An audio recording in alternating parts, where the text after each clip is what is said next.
नमस्ते अनि हार्दिक स्वागत गर्दछु कार्यक्रम इमेज हेल्थमा। हजुर, तपाईहरूको स्वास्थ्य हाम्रो सरकार, त्यसैले कार्यक्रममा हामी विभिन्न स्वास्थ्य सम्बन्धी चर्चा गर्ने गर्दछौँ। अवश्य पनि कोरोना संक्रमण बढ्दो छ, तर निको हुनेहरूको संख्या धेरैभन्दा धेरै पनि भइरहेको छ। त्यसले हामी आशावादी बन्नै पर्छ, सकारात्मक सोचका साथ हामी बस्नुपर्छ, तर आफू सुरक्षित हुँदै हामी अरू आफ्नो आफन्त इष्टमित्रलाई पनि सुरक्षित बनाऊ। हजुर, अवश्य पनि यो पहिलो लहर सँगसँगै यो विशेषतः दोस्रो लहर र तेस्रो लहर पनि आउने आकलन गरिरहेका छौँ हामी। र पहिलो लहरमा विशेषतः बालबालिकाहरू कुल मध्ये 8%मा यो संक्रमण थियो भने दोस्रो लहरमा आएर 10%मा बढेको छ। र अब यो तेस्रो लहरमा फेरि पनि बालबालिका अझ नै संक्रमण बढ्न सक्छ भन्ने एउटा आकलन गरिएको छ। त्यसै अनुरूप स्वास्थ्य मन्त्रालयले पनि 20% बेड छुटाउन निर्देशन दिइसकेको छ। हजुर, आज चाहिँ विशेषतः बालबालिका र कोभिड र सँगसँगै इम्युनो उहाँहरूको प्रतिरोधात्मक शक्तिको बारेमा हामी चर्चा गर्नेछौँ। र यसका लागि हाम्रो साथ हुनुहुन्छ डाक्टर धर्मागत भट्टराई। उहाँ बाल रोग तथा इम्युनोलोजिस्ट, इम्युनो र बाथ रोग विशेषज्ञ हुनुहुन्छ र यसमा डक्टर इन मेडिसिन गर्ने नेपालको पहिलो चिकित्सक हुनुहुन्छ, विशेषज्ञ हुनुहुन्छ यस विषयमा। हजुर, आज उहाँलाई कार्यक्रममा स्वागत गर्दैछौँ। हामी डाक्टर साहबलाई स्वागत गरिहाल्छौँ। हजुर, स्वागत छ डाक्टर साहब। हजुर, डाक्टर साहब, यो पहिलो लहर दोस्रो लहरसँगै तेस्रो लहर पनि आकलन गरिरहेका छौँ होइन? यो बालबालिकामा संक्रमण किन बढ्दै गइरहेको होला? कस्तो छ भने कुनै पनि महामारीमा यो लहरहरू भनेको बिचबिचमा महामारी चाहिँ एउटा सर्टेन बिन्दुबाट अलिकति माथि पुग्छ र त्यो बिन्दुमा पुगिसके पछाडि केही समय पछाडि त्यो चाहिँ तल्लो बिन्दुमा फेरि झर्छ। यस्तो कुरालाई हामीले ग्राफिकल रिप्रेजेन्टेसनमा हेऱ्यौँ भने त्यति बेला चाहिँ केही लहरहरू हम्पहरू देखिन्छ, तिनीहरूलाई हामीले लहर भनेर परिभाषित गर्छौँ। र यस्तो प्रकारको लहरहरू धेरैजसो महामारीहरूमा वैश्विक महामारी जसलाई पेन्डेमिक भन्छौँ त्यसमा देखिन्छ। र अहिले दोस्रो लहरसँग हामी गुज्रिसकेका छौँ। विश्वका थुप्रै देशहरू, युरोपका जस्तै बेलायत भयो, फ्रान्स जस्ता थुप्रै देशहरू दोस्रो लहर क्रस गरेर पनि तेस्रो लहरको अलर्टमा छन्। फ्रान्समा तेस्रोचोटि लकडाउन सुरु भइसकेको छ। हामी भारत र नेपालमा चाहिँ दोस्रो लहर कटेका छौँ। अब हजुरले सोच्नुभएको जुन बच्चामा चाहिँ सङ्क्रमण दरको के कस्तो स्थिति छ भन्ने कुरामा अहिले हामीले यसरी हजुरले प्रस्तुत गरे जस्तै बच्चाको जुन सङ्क्रमणको दर थियो त्यो चाहिँ पहिला जति प्रतिशत थियो त्योभन्दा बढेको देखिएको छ। जस्तै हाम्रै देशको डाटालाई हेर्ने हो भने हजुरले भने जस्तै 8%बाट अहिले करिब 11%को हाराहारीमा चलिरहेको थियो दोस्रो लहरमा भने भारतमा पनि लगभग 30% बच्चाहरू इन्फेक्टेड भएको विभिन्न राज्यमा र अमेरिकामा पनि 13%बाट 24%सम्म पुगेको डाटा देखिएको छ। हजुर, अब यसमा के कारणले गर्दा यस्तो हुनसक्छ त भन्ने कुरालाई अध्ययन गर्दाखेरि यो भेरिएन्ट्सले बच्चालाई मात्रै इन्फेक्ट गर्ने र बच्चाको जेनेटिक स्वरूपले त्यसलाई निर्धारण गर्ने भन्ने कुनै प्रमाण भेटिएको छैन। तर यो कुरामा के कुराले टेवा पुर्याएको हुनसक्छ भन्दा जस्तो धेरैजसो वयस्कहरू अहिले दोस्रो तेस्रो लहर जस्तो कुनै कुनै देशमा त चौथो लहर पनि आइसकेको छ। हङकङ जस्ता देशहरूमा तिनीहरूमा चाहिँ धेरैजसो वयस्कहरू भ्याक्सिनेटेड भइसक्नु भएको छ। तर बच्चामा यो प्रमाणित नभएको कारणले गर्दा 18 वर्ष मुनिका किशोर र बालबालिकाहरूमा भ्याक्सिन लगाइसकिएको छैन। भलै कि फाइजर र कोभ्याक्सिन जस्ता थुप्रै भ्याक्सिनहरू बच्चामा पनि अहिले ट्रायल भइरहेको छ। फाइजर भ्याक्सिन 12 वर्ष माथिका बच्चाहरूमा दिने अनुमति पाइसकेको छ। तर बच्चाहरू बाई एन्ड लार्ज ठुलो क्षेत्रमा चाहिँ बच्चाहरू चाहिँ भ्याक्सिनेटेड नभएको, खोपले तिनीहरू सुरक्षित नभएको कारण एउटा हुनसक्छ। त्यसले गर्दा बच्चाहरू पहिला जत्तिकै इन्फेक्टेड भए पनि तिनीहरूको प्रतिशतको हिसाबमा चाहिँ बढी प्रतिशत इन्फेक्टेड देखिने कुरा स्वाभाविक छ। दोस्रो कुरा, अब जति जति वयस्कहरू बढी भ्याक्सिनेट हुँदै जान्छन् र बच्चाहरू र किशोरहरू मात्रै बाँकी रहन्छन्, स्वभावैले त्यो ग्रुपमा देखिने इन्फेक्सनहरू बढी हुने भए त्यो बच्चाको इन्फेक्सनहरू पहिलो लहरमा जसरी सामान्य रूपका माइल्ड इन्फेक्सन भन्छौँ हामीले त्यसलाई, त्यो सामान्य अवस्थाको इन्फेक्सनहरू मात्रै देखिएको थियो र केही बच्चाहरूमा चाहिँ त्यो इम्युन प्रतिक्रियाले हुने MIS-C multisystemic inflammatory syndrome in children जस्ता बिमारीहरू देखिएको थियो, जुन अति कम बच्चाहरूमा हुन्छ। त्यसकारण बच्चामा जटिलता कम देखिएको थियो र कोरोना भइहाले पनि त्यसको सामान्य अवस्था भएर गुज्रने अवस्था देखिएको थियो। अहिलेको दोस्रो लहरमा त्यो बच्चामा देखिने सघनता अलिकति बढेको देखिएको छ। जस्तै आजसम्मको स्वास्थ्य मन्त्रालयको डाटालाई हेर्ने हो भने करिब 7700 मृत्युमध्ये 70 जना किशोर र बालबालिकाहरू छन्। त्यो भनेको करिब 0.9% हुन्छ। त्यसकारण यो प्रतिशतलाई हामीले हेऱ्यौँ भने जस्तो अमेरिकाको मृत्यु प्रतिशत चाहिँ 0.21 मात्रै छ। त्यो भनेको हाम्रो मृत्यु दर चाहिँ त्योभन्दा भयावह छ। त्यसकारण यो कुरालाई हामीले कसरी हेर्न सकिन्छ भने अनभ्याक्सिनेटेड बच्चाहरू चाहिँ खोप नलगाइएका र बच्चामा हाम्रो देशको मृत्युदर पनि अलिकति बढेको हुँदा अब हामीले यसलाई कसरी बुझ्नुपर्छ भने बच्चाको प्रतिशत, त्यो सङ्क्रमणको दर प्रतिशत चाहिँ बढ्नेवाला छ र त्यसको लागि हामीले सावधानी त अपनाउनै पर्यो। बच्चाको लागि भए पनि त्यो खोप लगाएका व्यक्तिहरू पनि पूर्ण रूपमा तिनीहरूलाई 100% सुरक्षा दिन्छ भन्ने कुरा नहुने हुनाले सावधानी अपनाउन छोड्नु भएन र बच्चाका उपचारका पूर्वाधारहरू पनि विकास गर्नु पर्यो। जस्तै बच्चाको उपचारको लागि चाहिने बच्चाको ICU, बच्चाको भेन्टिलेटरहरू, बच्चाको लागि जस्तो उपलब्ध पेडियाट्रिसियनहरू सबै ठाउँमा उपलब्ध हुने त्यो प्रकारको तयारी हाम्रो तेस्रो लहरको लागि छ। त्यसकारण समग्र डाटाहरूलाई हेर्दाखेरि बच्चाहरूलाई इन्फेक्सन हुनुको कारण बच्चाहरू अलिकति बढी मिक्सिङ हुने, खोप नलगाएका ग्रुपहरू अलिकति हामीले यो बिचको फेजमा चाहिँ मिक्सिङ अलिकति बढ्यो, स्कुल मन्दिर अनि छरछिमेकमा बच्चाहरू खेल्ने यो सबै कुरा बिचको समयमा बढ्यो पनि त्यो सबै कुराले यसमा भूमिका खेलेको हुनसक्छ। त्यसकारण खोप नलगाइएको यो बच्चाको समूहमा हामीले अलि बढी चनाखो हुनुपर्ने देखिन्छ। के त अब डाक्टर साहब अब खोप त बन्ने क्रममा छ, यो अहिले जति पनि खोप आइरहेछ त्यो चाहिँ बच्चा एप्रोप्रिएट नभएको अथवा हामीले पहिला बच्चालाई दिनु पर्दैन किनभने उनीहरूको इम्युनो सिस्टम आफै हामीभन्दा अथवा ज्येष्ठ नागरिकभन्दा चाहिँ आफै अलिकति इम्युनो पावर बढी हुने भएर के हो यसको चाहिँ? हजुर, एकदमै सान्दर्भिक प्रश्न हो। बच्चामा दिइने खोप पनि अहिले जुन वयस्कहरूमा दिएका खोप हुन् तिनैलाई बच्चामा ट्रायल चलिरहेको छ। यसको बच्चाको लागि भनेर छुट्टै अर्को भ्याक्सिन डिस्कभर हुने होइन। यो अहिले भइरहेका भ्याक्सिन जस्तै मैले पार्टिकुलरली भन्नुपर्दा फाइजर भन्ने जुन भ्याक्सिन छ त्यो चाहिँ 12 देखि 15 वर्षको उमेर समूहमा पहिल्यै प्रयोग भएर उसले इमर्जेन्सी युजको अथराइजेसन पाइसकेको छ। क्यानाडा, अमेरिका, संयुक्त अरब इमिरेट्स जस्ता देशहरूमा यो फाइजर भ्याक्सिन 12 वर्षदेखि माथिका किशोरहरूलाई दिन सुरु सकिएको छ।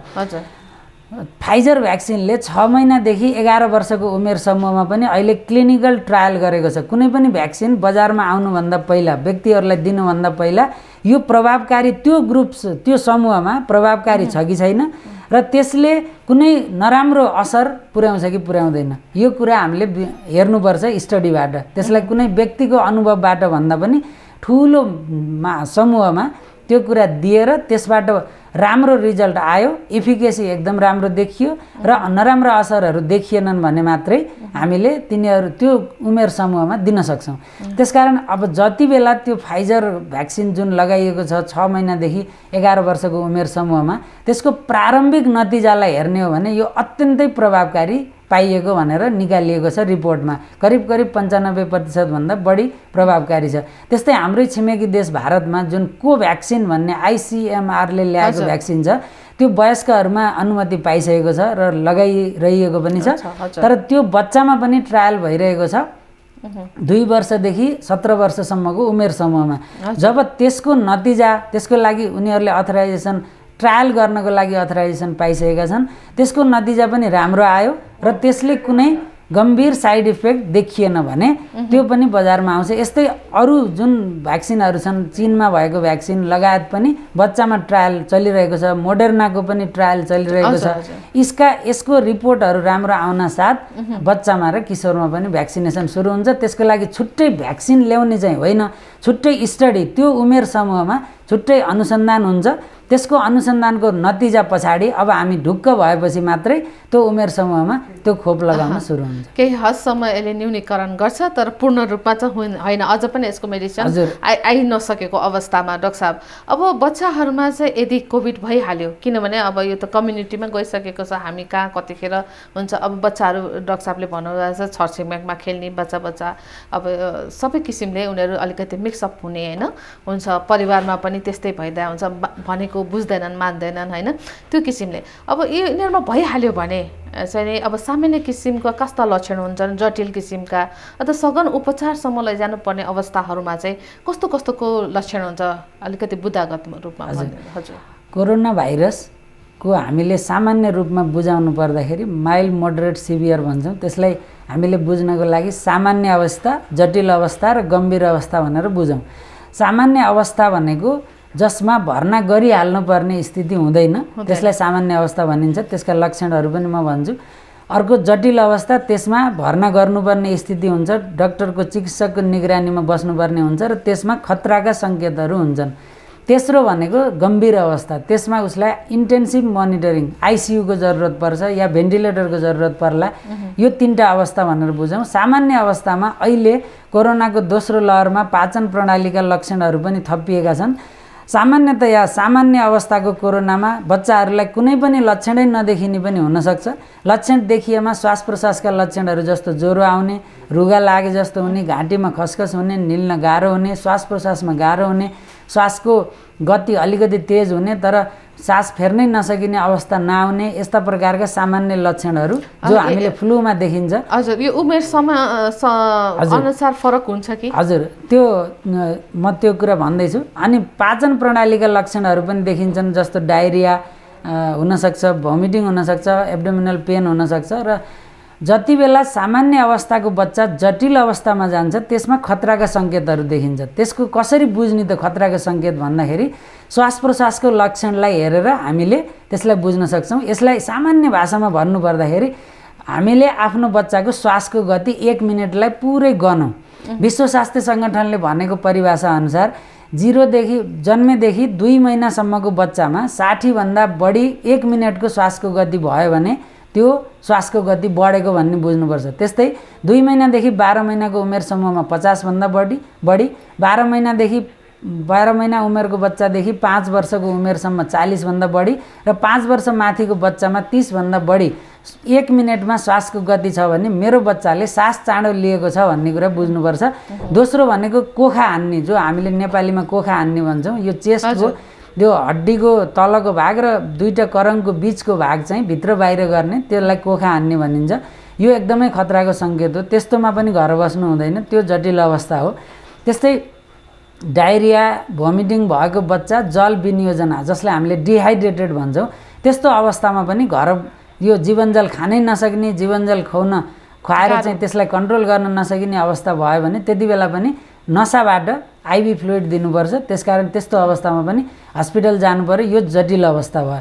अब जटिल अवस्थामा पनि अझै बढी बच्चा सिकिस्त हुँदै गयो भने त्यति बेला जस्तै वार्डमा राखेर अक्सिजन दिइरहेको बच्चाको अझै फोक्सो बिग्रिँदै गयो, अझै श्वास प्रश्वास कठिन हुँदै गयो, बच्चाको होस चेत अलिकति घुमाउँदै गयो, बच्चा पटक्कै खान नसक्ने भयो, बच्चालाई श्वासको नलीमा पाइप हालेर बचाउनु पर्ने स्थिति आयो, त्यस्तो बेलाको अवस्थालाई गम्भीर अवस्था भनिन्छ र तिनीहरूलाई आइसियुमा उपचार गरिन्छ। यसरी 3टा समूहमा विभाजन गर्न सकिन्छ। र सामान्य अवस्थाको बच्चालाई घरमा हामीले हेरिरहनु पर्ने कुरा चाहिँ एकदमै महत्त्वपूर्ण कुरा छ। यो टेम्परेचर नापिरहनु पर्यो र सकिन्छ भने एउटा पल्स अक्सिमिटर भन्ने सामान्य यन्त्र हुन्छ। हजुर, त्यसलाई बच्चाको औँलामा लगाउने। बच्चाहरूले औँला चलाइरहने कारणले कतिपय अवस्थामा नाप्न गाह्रो हुन्छ, तर पोसिबल सम्भव भएसम्म 30 सेकेन्डसम्म एउटै भ्यालुमा स्थिर भएर त्यसको तल एउटा तरङ्ग आउँछ। त्यो तरङ्ग सहित हार्ट रेटसँग कोरोबोरेट गर्ने स्थितिमा त्यो 30 सेकेन्डसम्म स्याचुरेसन जुन भ्यालु देखाउँछ त्यो भ्यालु 92 भन्दा माथि हुनुपर्छ। वास्तवमा हुनुपर्ने 94 भन्दा माथि हो। 94 भन्दा अलिकति तल खस्यो भने हामी सचेत हुनुपर्छ र यसलाई अब अस्पताल भर्नाको जरुरत पर्न सक्छ भन्ने कुरामा सचेत हौँ। 92 भन्दा तल स्याचुरेसन हुन दिनु हुँदैन।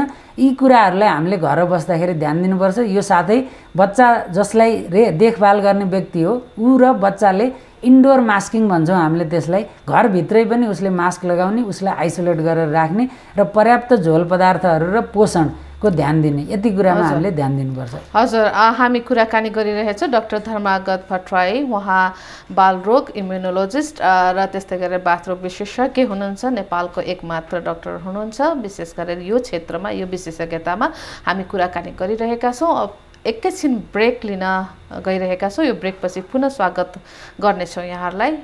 लागौँ ब्रेकतर्फ।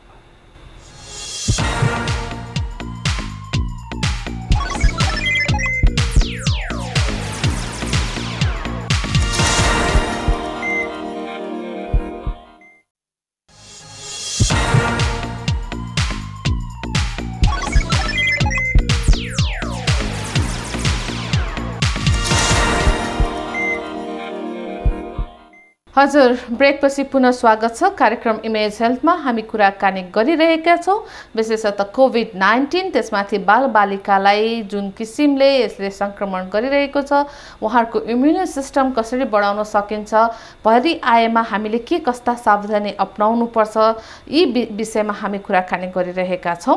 र यसका लागि हाम्रो साथ हुनुहुन्छ डाक्टर धर्मागत भट्टराई, उहाँ बाल रोग विशेषज्ञ तथा उहाँ चाहिँ विशेषतः इम्युनो सिस्टम माने प्रतिरक्षात्मक रोग विशेषज्ञ हुनुहुन्छ। त्यस्तै गरेर बाथरोग विशेष गरेर बालबालिकाहरूको हजुर उहाँ नेपालको पहिलो विशेषज्ञ हुनुहुन्छ यो क्षेत्रमा। हजुर, हामी कुराकानी गरिरहेका छौँ उहाँसँग। उहाँलाई फेरि कुराकानीतर्फ जाउँ।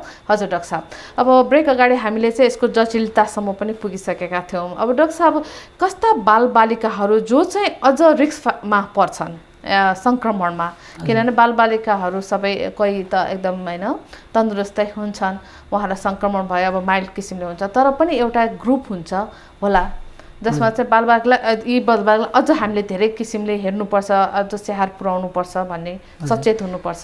हजुर, यो ठुलो उमेर समूहमा जस्तो मुटुका रोग, मृगौलाका रोगहरू भएका बिरामीहरूमा, डायबिटिज भएका बिरामीहरूमा बढी देखिए जस्तै बच्चामा पनि कुनै पनि अर्को कोमोर्बिडिटी भन्छौँ हामीले, सँगसँगै भएको कुनै एउटा सिस्टेमिक प्रणालीगत रोग छ भने त्यस्तो व्यक्तिमा पनि यो कोरोनाको असर चाहिँ बढी देखिन सक्छ। बच्चामा पनि जस्तो मृगौलाको रोग हुनसक्छ, मुटुको रोग हुनसक्छ, बच्चाको डायबिटिज पनि हुन्छ। यो एउटा समूह भयो। दोस्रो, ओबिज बच्चाहरू जो बढी मोटा छन्, तिनीहरू हुनपर्ने भन्दा जो एउटा लिमिट छ त्योभन्दा बढी, त्यसलाई ओबेसिटी भन्छौँ, त्यस्तो बच्चाहरूमा पनि अलिकति बढी समस्या, श्वास प्रश्वास सम्बन्धी समस्याहरू कोभिडमा बढी देखिएको छ। अर्को, इन्फेक्सन अत्यन्तै कम भए पनि बाइचान्स 3 महिनाभन्दा कमको उमेर समूहमा कोभिड पोजिटिभ आयो भने त्यसले पनि नराम्रा सङ्केतहरू, नराम्रा लक्षणहरू ल्याउन सकिने कुराहरू केही अध्ययनहरूमा देखिएको छ। त्यस्तै अर्को एउटा प्राइमरी इम्युनोडेफिसियन्सी भन्ने बिमारी हुन्छ। त्यो भनेको जन्मजात जसको वंशानुगत हिसाबले रोगसित लड्ने इम्युनिटी शक्तिको कमी भएको रोगहरू, जसलाई प्राइमरी इम्युनोडेफिसियन्सी भनिन्छ, त्यो बिमारीसित पीडित जो बच्चाहरू छन्, अलरेडी त्यो डायग्नोसिस भइसकेका बच्चाहरू, तिनीहरूमा अत्यन्तै बढी यसले गाँच्ने गर्छ। दोस्रो, सेकेन्डरी, पछि जन्मिँदाखेरि उसको वंशानुगत रूपले ऊ ठिक थियो, तर ऊ सेकेन्डरी इम्युनोडेफिसियन्सी भनेको पछि जन्मिसकेपछि विभिन्न कारणले उसको इम्युनिटी शक्ति कमजोर भएको बच्चाहरू, जस्तै त्यसमा आउँछन् कुपोषित बच्चाहरू, हजुर, या कुनै एउटा विशिष्ट बिमारीको लागि औषधि चलेका व्यक्तिहरू जसमा इम्युनो सप्रेसन भन्छौँ हामीले, जसले इम्युनिटी सिस्टमलाई अलिकति सप्रेस गरेर राख्ने खालको दबाईहरू हुन्छ, क्यान्सरको दबाईहरू चलेको बालबालिकाहरू हुन्छ, तिनीहरूमा यसले अझै बढी सङ्क्रमण गर्ने सम्भावना बढी हुन्छ। यो समूहमा चाहिँ हामीले अरू बेला भन्दा पनि अझ बढी सावधानी अपनाउनु पर्ने देखिन्छ।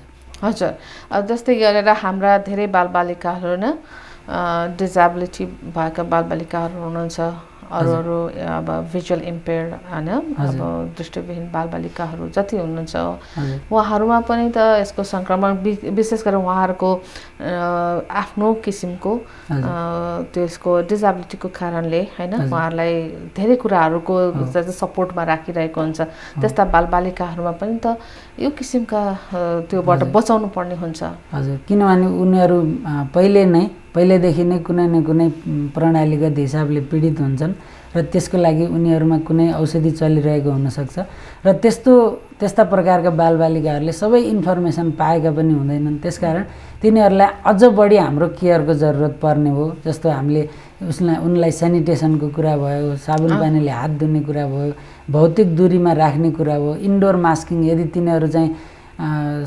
सङ्क्रमणको सम्भावनामा छन् भने तिनीहरूलाई अलिकति टाढा राखिनु पर्यो जसबाट सङ्क्रमण हुनसक्छ यो कुरामा एकदमै विचार गर्नु पर्यो डाक्टर साहब अब कुरा आउँछ हाम्रो इम्युनिटी सिस्टम नै बलियो हुनुपर्ने रहेछ होइन बालबालिकामा नै त्यो अब इम्युनिटी बढाउनलाई चाहिँ हामी के गर्न सक्छौँ हजुर इम्युनिटी बढाउने भन्ने अहिले एकदमै सान्दर्भिक कुरा हो यो इम्युनिटी बढाउने जसलाई हामीले बुस्ट गर्ने बुस्टर भन्छौँ नि त्यो भनेर थुप्रै प्रचारहरू भइरहेका छन् त्यो कुराहरू सत्य होइनन् इम्युनिटी बढाउने एक मात्रै र अचुक उपाय भनेको कुनै विशिष्ट रोगको लागि खोप हो त्यसकारण अहिले खोप लगायौँ भने त्यसको विरुद्ध हामीले इम्युनिटी पाउँछौँ त्यसको लागि एन्टिबडी बन्छन् त्यसको लागि हाम्रो शरीरमा भएका टी सेलहरू एक्साइटेड तिनीहरूलाई स्टिमुलेट हुन्छ र त्यो टी सेलले आफ्नो मेमोरी कोषहरू बनाउँछ र त्यसलाई जति बेला चाहिने हो असली त्यो कोरोना भाइरस छिरेको बेलामा त्यसले एट्याक गर्न सक्ने सक्षम बनाउँछ सबभन्दा महत्त्वपूर्ण कुरा भनेको खोप हो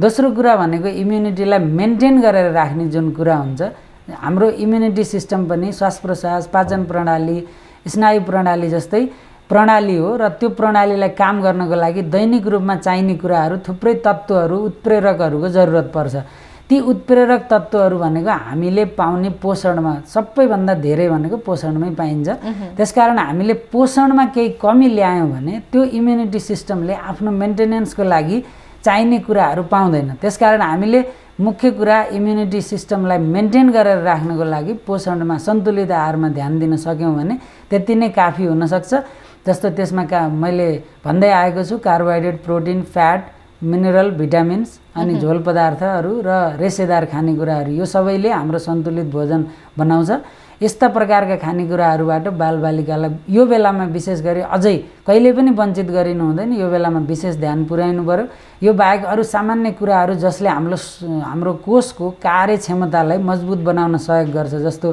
तनावरहित अवस्था भयो सामान्य शारीरिक अभ्यास भयो अनि निद्रा भयो अनि यस्ता सबै कुराहरूलाई हामीले मेन्टेन गरेर राख्यौँ भने हामीले ती चिजहरू बाहिरबाट एक्स्ट्रा लिइरहन जरुरत पर्दैन किनभने यिनीहरू एकदमै मिहिन मात्रामा जस्तो इम्युनिटी सिस्टमलाई अत्यन्तै महत्त्वपूर्ण देखिएका माइक्रोन्युट्रियन्ट्स भन्छौँ हामीले त्यसलाई भिटामिन सी भयो जिङ्क भयो भिटामिन डी भयो यस्ता प्रकारका चिजहरू एकदम धेरै मात्रामा होइन मिहिन मात्रामा प्रतिदिन चाहिने कुरा हुन् जुन हाम्रो खानामा सन्तुलित भोजनमा उपलब्ध हुन्छ त्यसकारण त्यसको लागि ट्याब्लेटै खान भौँतारिनुपर्ने जरुरतै छैन अर्को कुरा अप्रमाणित बजारमा आएका थुप्रै धुलोहरू जसमा पेडियाट्रिक बुस्टर इम्युन बुस्टर यस्तो नाममा चाहिँ बेचिरहेको देखिन्छ ती कुराहरूको पछाडि नलागौँ किनभने तिनीहरू वैज्ञानिक ट्रायलमा प्रमाणित भएर आएका औषधिहरू होइनन् कसैले आफूलाई फिल भएको आधारमा बेचिरहेको हामीले भारतमा आएका थुप्रै त्यस्ता प्रकारका अप्रमाणित औषधिहरूको समाचार सुनिरहेका छौँ त्यसकारण त्यस्तो हल्लाको पछाडि नलागौँ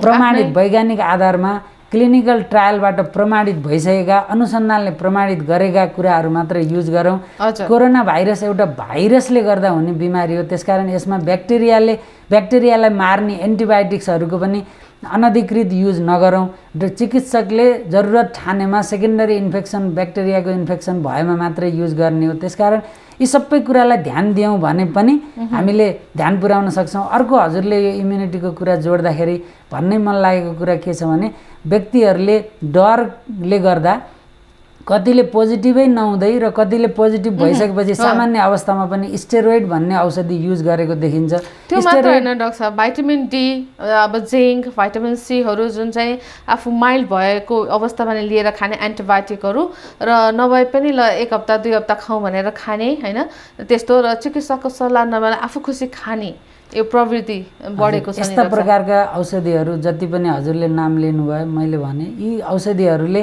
नचाहिएको अवस्थामा बढी मात्रामा खाँदाखेरि फाइदा गर्नु त कहाँ हो कहाँ, कतै तिनीहरूको ओभरडोज भयो भने तिनीहरूले बेफाइदा चाहिँ गर्न सक्छन्। जस्तो भिटामिन डी एकदमै धेरै भयो भने त्यो एउटा कन्डिसन हुन्छ हाइपर भिटामिनोसिस भन्ने, त्यो कन्डिसन आउन सक्छ र त्यसले हाम्रो शरीरका थुप्रै अङ्गहरूमा असर पुर्याउन सक्छ। त्यसकारण चिकित्सकले भने बमोजिम र चिकित्सकहरूले पनि जरुरत परेको औषधिहरू मात्रै प्रेस्क्राइब गरियो भने त्यो जुडिसियस युज हुन्छ र त्यसले गर्दा कुनै व्यक्तिलाई त्यसको नकारात्मक असरबाट बचाउन सकिन्छ। बालबालिकालाई पनि त्यही हो, यही औषधिहरू बच्चामा पनि त्यही नै हो र बच्चालाई त अझै कुनै पनि औषधि युज गर्दाखेरि तिनीहरूलाई ठ्याक्कै जरुरत परेको औषधि मात्रै युज गर्नुपर्ने हुन्छ, किनभने बालबालिका भनेका साना एडल्ट होइनन्, तिनीहरूको शरीर बढ्दो शरीर हो र तिनीहरूको छुट्टै मेकानिजम हुन्छ। त्यसकारण तिनीहरूलाई जरुरत नभएका औषधिहरू र प्रमाणित नभएका औषधिहरू, यी दुईटै प्रकारका औषधिहरू जथाभावी युज गरिनु हुँदैन, विशेषज्ञको सल्लाह अनुसार मात्रै युज गरिनुपर्छ। जस्तो स्टेरोइड जस्ता औषधिहरू जथाभावी दियौँ भने त्यसले उल्टै इम्युनिटी शक्तिलाई कम बनाइदिएर उसलाई झनै खतरामा पुर्याउन सक्छ। त्यसको भनौँ न एक नकारात्मक रिजल्टहरू त आइ नै रहेको छ होइन, थुप्रै ब्ल्याक फङ्गसहरूदेखि लिएर अरू विभिन्न प्रकारले आइरहेछ। डाक्टर साहब अब जाँदा जस्तै डाक्टर साहबले भन्नुभएको छ बच्चाहरूमा देखिने मल्टी सिस्टम इन्फ्लेमेसन, हजुर MIS, हजुर अब यो चाहिँ पहिल्यै नै हुने समस्या हो बच्चाहरूमा र अहिले कोभिड लागेपछि फेरि देखा परेको कति घटनाहरू छ, यही कारणले पनि बालबालिकाहरूको मृत्यु भइरहेको देखेको छ। यो चाहिँ के कारण ट्रिगर गरेर हो कि कोभिड-19 के हो? यो एकदमै सही भन्नुभयो, इम्युन प्रतिक्रियात्मक रोग हो MISC भनेको। हाम्रो शरीरमा जनरली बच्चा र किशोरहरूमा पोहोर सालको 2020 को अप्रिलमा बेलायतका थुप्रै डाक्टरहरूले एउटा थुप्रै लक्षणहरूको एक समष्टिगत रूप देखे।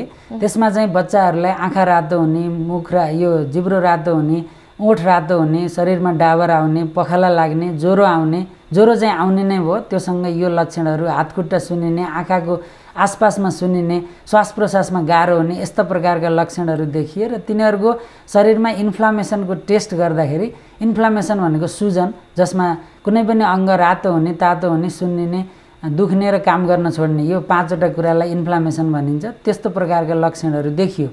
यो देखिसकेपछि यस्तो प्रकारको लक्षणहरू पहिले पनि कावासाकी डिजिज भन्ने एउटा इम्युनोलोजिकल डिजिजमा यस्ता लक्षणहरू देखिन्थे, तर कावासाकी डिजिजका लक्षणहरू फिचरहरू यसभन्दा केही मात्रामा फरक थिए।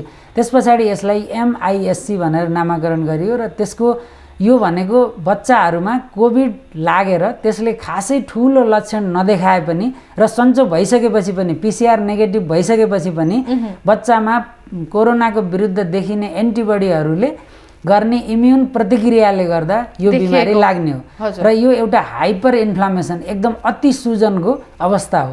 त्यसकारण यो अवस्थामा चाहिँ बच्चा सिकिस्त हुन सक्छ र यो मल्टी सिस्टेमिक भनेको बहुप्रणालीगत बिमारी हो। त्यसकारण थुप्रै सिस्टमलाई एकैचोटि असर पार्ने हुनाले बच्चा यसमा सिकिस्त हुन सक्छ, प्राणघातक हुन सक्छ र तर एउटा कुरा चाहिँ यो चाहिँ अति कम बच्चामा मात्रै देखिन्छ। बच्चाहरूमा अहिले सङ्क्रमण दर पनि बढी प्रतिशतमा देखिएको र भेरिएन्ट्सहरू पनि नयाँ भेरिएन्ट्सहरू आएको र ती भेरिएन्ट्सहरूले बच्चामा र वयस्कमा कस्तो बिहेभ गर्छन्, तिनीहरू कसरी अगाडि बढ्छन् भन्ने कुरा अहिले नै सबै कुरा प्रेडिक्ट गर्न नसकिने हुनाले त्यसकारण बच्चामा चाहिँ सुरुमा पनि कोभिडको अर्कै प्रस्तुति हुनसक्छ र कोभिड सन्चो भइसकेपछि पनि 2-4 हप्ताभित्र यस्ता प्रकारका MISC का फिचरहरू आउन सक्छन् भनेर त्यसप्रति पनि हामीले सचेत हुनुपर्छ। त्यसकारण एउटा क्रक्स सेन्टेन्स के हुनसक्छ भने वयस्कहरूमा कोरोना सन्चो भइसकेपछि 2 हप्ता पछाडि लगभग हामी ढुक्क हुन पाउँछौँ भने बच्चामा चाहिँ कोभिड भइसकेको या कोभिड हुँदा थाहै नपाएको, PCR गर्दै नगरिएको, लक्षणै नभएको बच्चालाई पनि पछि हाई लेभलमा एन्टिबडी छ भने र यस्ता प्रकारका ज्वरोसँग यी सबै लक्षणहरू देखिएका छन् भने कतै यो MISC त होइन, कोभिडको इम्युन प्रतिक्रियात्मक रोग त होइन भनेर सचेत हुनुपर्ने देखिन्छ। चिकित्सक सल्लाह लिनुपर्छ। हजुर धेरै धेरै धन्यवाद डाक्टर साहब, कार्यक्रममा आइदिनु भयो र आफ्ना यति धेरै जानकारी हामीलाई दिनुभयो, धेरै धेरै धन्यवाद। हजुरलाई पनि धन्यवाद। हजुर, आजको कार्यक्रममा हामीले चर्चा गर्यौँ कोभिड-19 र यसबाट बालबालिकाको कसरी बचाउन सकिन्छ, उनीहरूको इम्युन सिस्टम र अब भइपरि आएमा के गर्ने त भन्ने कुरामा हामीले चर्चा गरे। अवश्य पनि खोप खोप खोप भन्नुभयो। अब बालबालिकाको लागि यो खोप तयार हुँदैछ। खोप नआएसम्म चाहिँ हामीले यही हो, मास्क लगाउने, सेनिटाइजर प्रयोग गर्ने, बेला बेलामा हात धोइरहने र धेरै हुलमुलमा नजाने। बालबालिकालाई अभिभावकले, घरका सबै सदस्यले एकदमै सचेत भएर उहाँहरूलाई बचाउनतिर लागौँ, आफू पनि सुरक्षित रहौँ, सबैलाई सुरक्षित राखौँ भन्दै आजको कार्यक्रमबाट सम्पूर्ण सहकर्मीका साथ म पनि बिदा हुन्छु। शारीरिक र मानसिक रूपमा स्वस्थ रहनुहोस्। नमस्ते।